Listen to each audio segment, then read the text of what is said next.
Hi, I'm Tracy, and I'm back. The last video I put up was Mind Over Matter, about weight loss.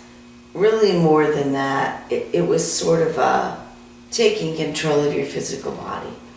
This video is undefined because I don't know what's going to come in. I've just been sort of pressed or have the feeling that there's something I need to say or share, and so it's very much extemporaneous. I'm completely winging it. I'm coming from Newport Richey. I've come down here for the weekend to enjoy some time with a friend, and I was going to do it outside. It's beautiful, it's on the Gulf. I said, and the weather kind of blew up a little, and then I thought, well, I don't mind that so much, but the no-see-ums eating me alive became quickly unbearable. And so the video with me slapping myself repeatedly, talking about peace, love, understanding, and really, caring about yourself seemed difficult while I was apparently abusing myself randomly and killing tiny insects. So I brought it inside and started afresh.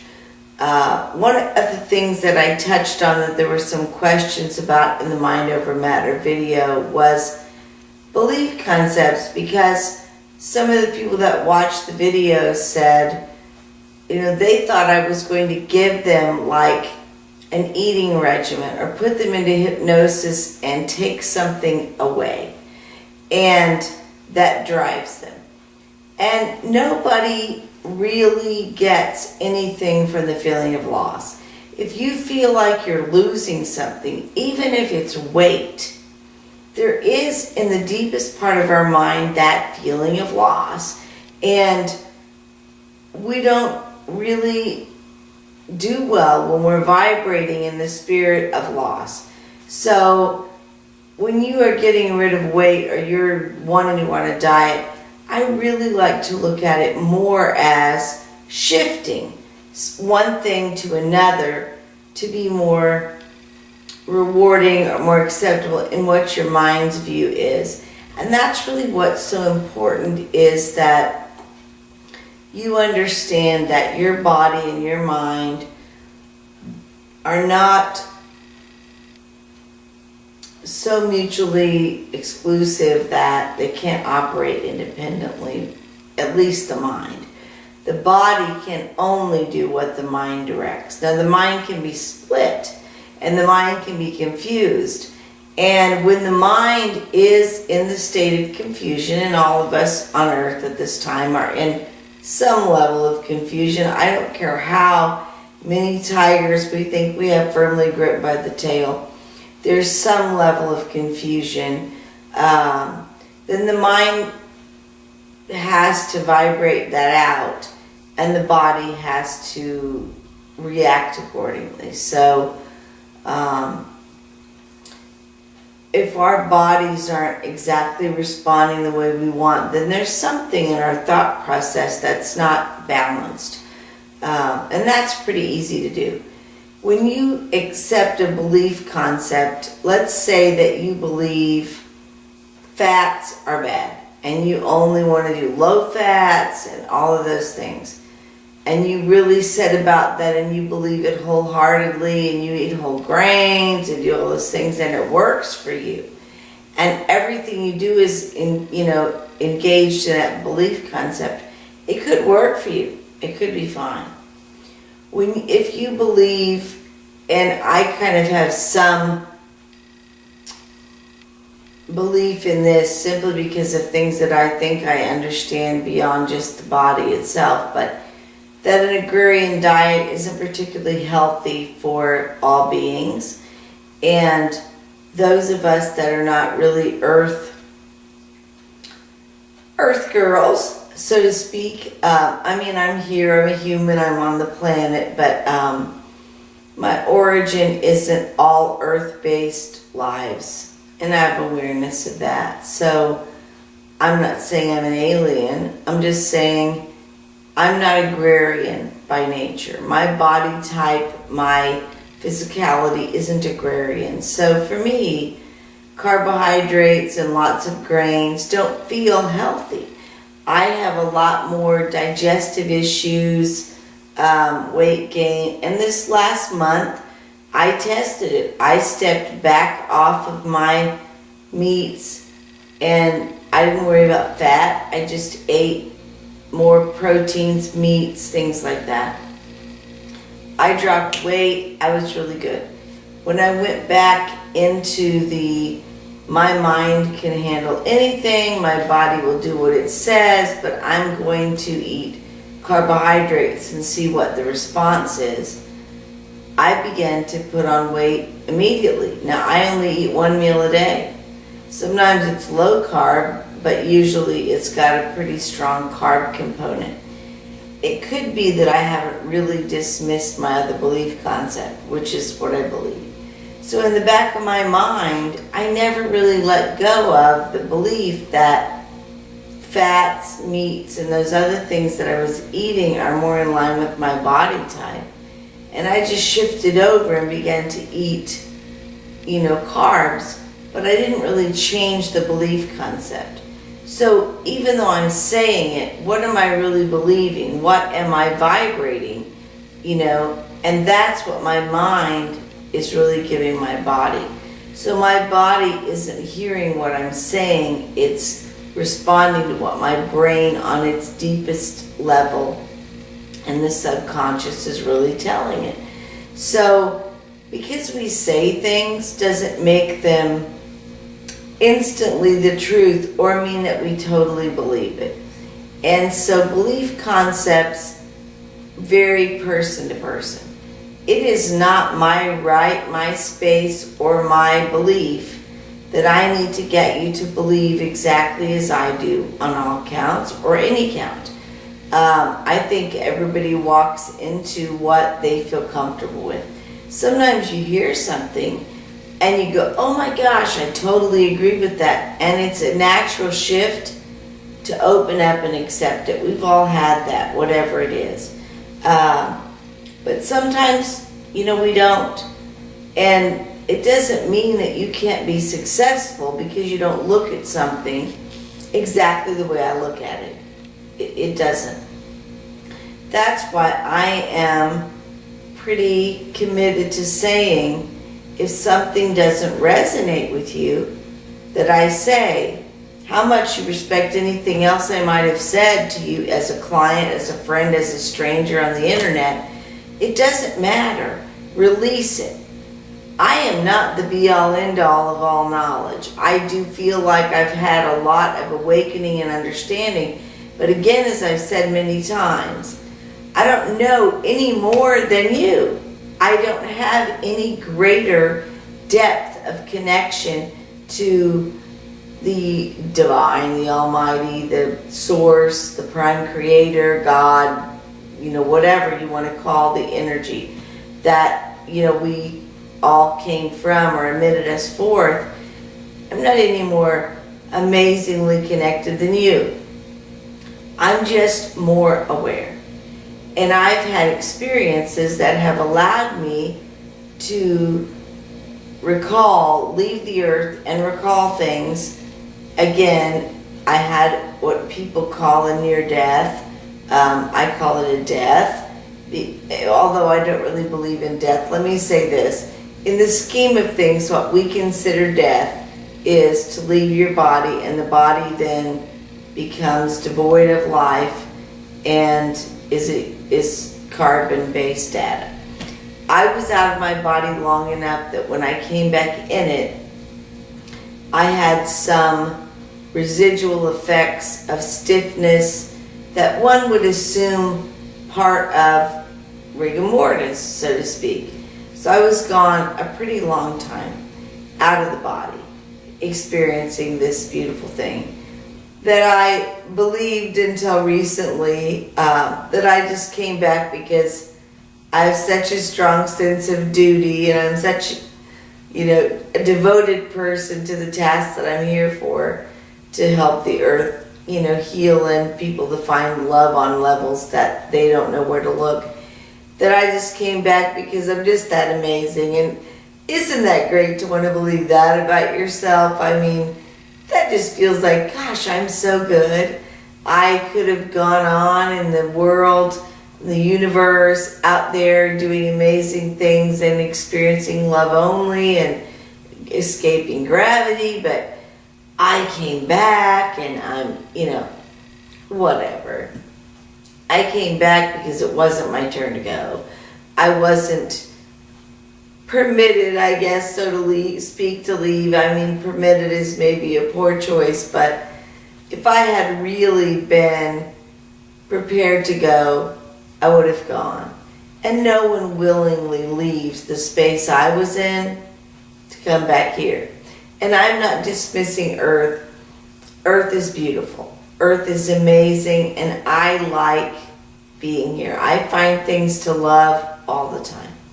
But the truth is, if you step out to the space I was, and I'm going to really try hard to speak of it without the weeping, because it really looks silly, but it is so beautiful that you can't even begin to engage that feeling without it becoming so overwhelming in your body and your cells that it doesn't vibrate automatically to that. It's not tears of sadness or missing or remorse. It's just when you feel the oneness and you begin to speak of it, even though language falls way short, it's an emotional connection that you cannot unfeel.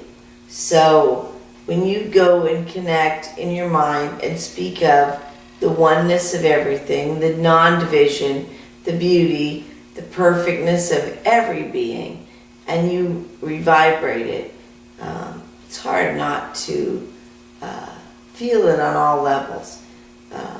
So naturally, I don't speak of it on many videos because I really don't want to just sit around and weep it out, but it feels great just to make for all that interesting of a video.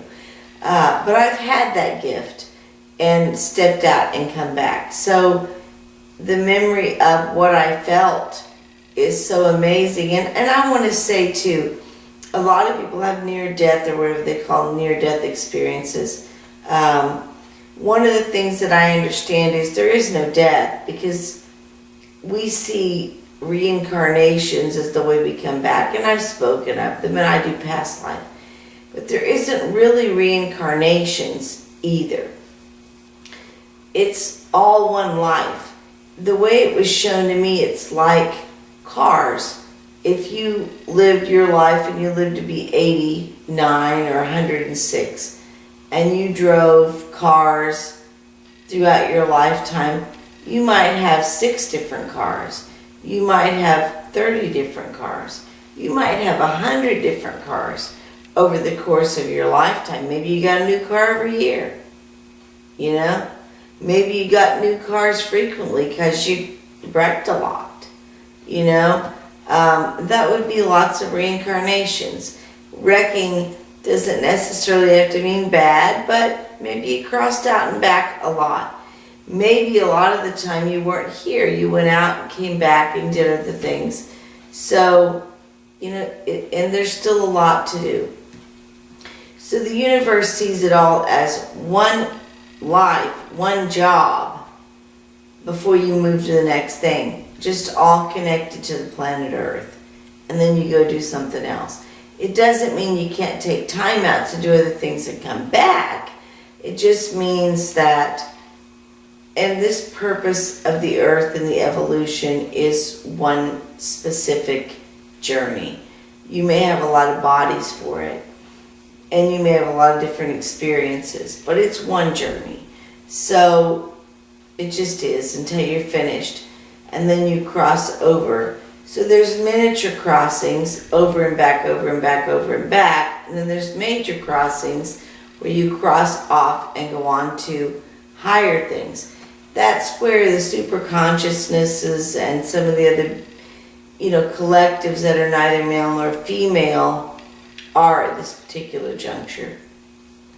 Also, I wanted to comment that everything is one life, so it's not like we're coming back and forth, but it feels like we do, because it feels very often like we start from scratch, but we are coming in with more and more memory. Children are being born with more and more memory. People are having more vivid dreams. People are more open to different psychic experiences. Many are not.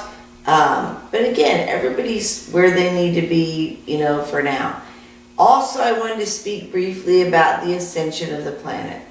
Yes, the planet itself is ascending, but it's not going to be in one set human lifetime that it finishes. The cycle did start. It started even before it officially began. It officially began, in 2012 as the Mayan calendar recorded the end of many contracts of beings that were working with the earth, against the earth, on the earth, however you want to look at it. But it's a cycle that's going to continue, and many of us will be here for several lifetimes, or very long extended, lifetimes, as it appears to us on earth, to accomplish it. We are going to see this year and in many years following a lot of child deaths, a lot of weather patterns that we view as catastrophic. We see everything that we can't explain or that seems like a tragedy as horrific. The universe just sees it as it is. One of the gifts of leaving was that I could see it as it was. It doesn't mean that I don't feel human emotion here and in my physical body, or that I'm not aware there's considering a loss to people, and that I'm callous and would say, well, I don't know why you're sad. They're not really dead. People are listening to all these children being left in hot cars, and they're thinking, what horrible parents, or whatever they're thinking. That's a tough gig, to be brought back with the responsibility to cook a child in a car. That's not easy to do, even if it looks like something they've plotted. So just be grateful that your gig in this lifetime hasn't been to take a life in a weird way, especially that of a child. But know that on some other level, there's a plan, and that child may be dumping karma to get back if they're still in a karmic exchange program, which I like to call it. I'm not in a karma exchange program now, so I'm like totally owning my own stuff and not carrying guilt, and not, I'm not saying I'm flawlessly doing it, but I have an understanding of it, so I'm not really vibrating in that path. And so there's a lot that has to occur, so we don't want to do a lot of judgments because, they're heavy and we got to carry them. We don't need it. Also, when I left and I was out Deep Space Nine, whatever you want to call it, I didn't go to spirit space quickly and stay where there were family members that had crossed or any of that. I went very, very quickly beyond that. Out beyond all of that, to a space where I really got to see things from a view that it wasn't confusing at all, but it was devoid of the emotion, the weight, the values that we as humans place on every given moment. So, I'm not saying that if you leave the planet you won't be greeted by deceased loved ones, or that you might have views or images of deceased loved ones. It wasn't my experience. And the more comfortable you become in your job and your lifetime and your exchange of vehicles or bodies, the less you're going to see that when you step out and get a new car. So, or vehicle, body, vessel, whatever you want to call it. So not everybody's near-death experience is going to be exactly the same. So you may have had some experiences in your sleep and not really been aware that you crossed out and back and you gained some, valuable insight. So be aware. Just be more alert to your dreams, be more open to experiences, be more caring, forgiving, and loving, less judgmental. And at this moment, I want to say that there are individuals that I care very deeply for, and they know who they are. One that is struggling in a relationship, and I feel that struggle and that pain.